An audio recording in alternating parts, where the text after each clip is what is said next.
گی، ہلاکو چنگیز خان کی ضرورت نہیں پڑے گی، اللہ فلاں کی ضرورت نہیں پڑے گی. جب وہ تمہیں ذلت سے مارنا چاہے تو صرف وہ مچھر سے بھی تمہیں مار ڈالے، مچھر سے بھی تمہیں، تو اس کی پناہ کی طرف آؤ. اور اس کی پناہ کب ملے گی؟ کچھ بھی کر لو، نعرے لگا لو، بڑی بڑی باتیں کر لو، کانفرنس کر لو، یہ کر لو، وہ کر لو، اسکولیں بنا لو، مدرسے بنا لو، کالجز بنا لو، یہ کر لو، ایسا کر لو، سب کچھ کر لو، جب تک اس کی بارگاہ میں جھکو گے نہیں، سجدہ کرو گے نہیں، نماز پڑھو گے نہیں، اس وقت تک کہ اللہ کی پناہ ملنے والی نہیں. کیونکہ اللہ کے رسول سے فرما دیا گیا جو نماز چھوڑ دے وہ اللہ کی پناہ سے باہر ہو جاتا ہے.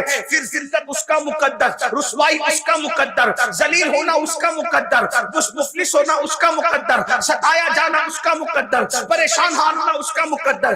دنیا نے وہ دن بھی دیکھا جب مسلمانوں کو اللہ نے دولت دی، حکومت دی، تخت دیا، تاج دیا، مسلمان نماز چھوڑ کر باغی ہو گئے، نماز چھوڑ کر باغی ہو گئے، بغاوت کی طرف گئے. تو اللہ نے ہلاکو اور چنگیز خان کا بڑا لشکر مسلط کیا.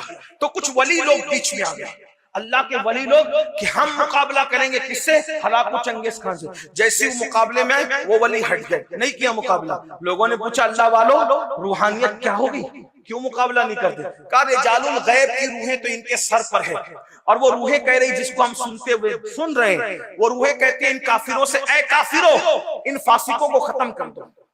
اے کافروں، ہلاکو چنگیز خان کی فوج کے سر پہ کس کی روحیں ہیں؟ ولیوں کی روحیں. اور کیا کہہ رہی ہے؟ اے کافروں ان فاسقوں کو، بدکاروں کو ختم کر دو. مسلمان زانی ہوا، گانے سننے والا ہوا، شرابی ہوا، مسجدوں کو ویران کرنے والا ہوا، علماء کا گستاخ ہوا، اللہ کے دین کا باغی ہوا. اللہ نے اتنا بڑا لشکر بھیجا. اس لشکر نے کیا کیا پتہ ہے؟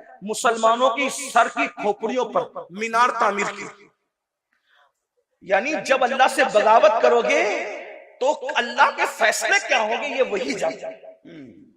جب خدا کے ساتھ سرکشی کرو گے پھر اس کے فیصلے کیا ہوں گے. اور وہ بے نیاز ہے، کوئی مر رہا ہے، کوئی کٹ رہا ہے، کوئی تباہ ہو رہا ہے، اس کی ربوبیت کی شان پر کوئی فرق نہیں پڑتا.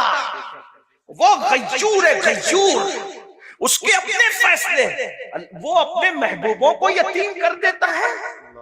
اس کی شان غیرت ہے، اس کی شان غیرت ہے. شجر ممنوعہ کو ہاتھ میں لے لیا جاتا ہے تو معصوم کے کپڑے واپس لے لیے جاتے ہیں اور جنت سے باہر کر دیا جاتا ہے. اس کی شان غیرت تو دیکھیں. یہاں تو بہت آنکھ بند کر کے سوچنے ارے مولانا کچھ بھی کریں گے اللہ تو ہم سے پیار کرتا ہے، ہم جنت میں جائیں گے. کیوں؟ جسے خلیفہ بنایا تھا اس سے پیار نہیں تھا، فرشتوں کا مسجود بنایا تھا اس سے پیار نہیں تھا، جس کو دست قدرت سے پیدا کیا تھا اس سے پیار نہیں تھا. فرشتوں سے سجدہ بھی کروا کر پیار کا اظہار کیا جاتا ہے اور لغزش پیغمبرانہ پر کپڑے واپس نہیں دے.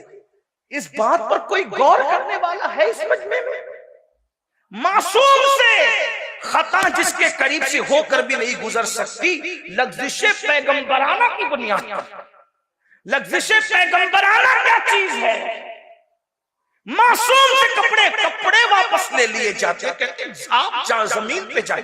اور پھر غیرت کا حال یہ ہے کہ وہ معصوم جسے فرشتوں نے سجدہ کیا تھا، جس کے سر پر تاج خلافت رکھ کر اپنے دست قدرت سے جسے جنت میں بنایا تھا، 200 سال تک وہ معصوم پکارتا ہے، دعا کرتا ہے، اس پہ کوئی جواب بھی نہیں دیا جاتا.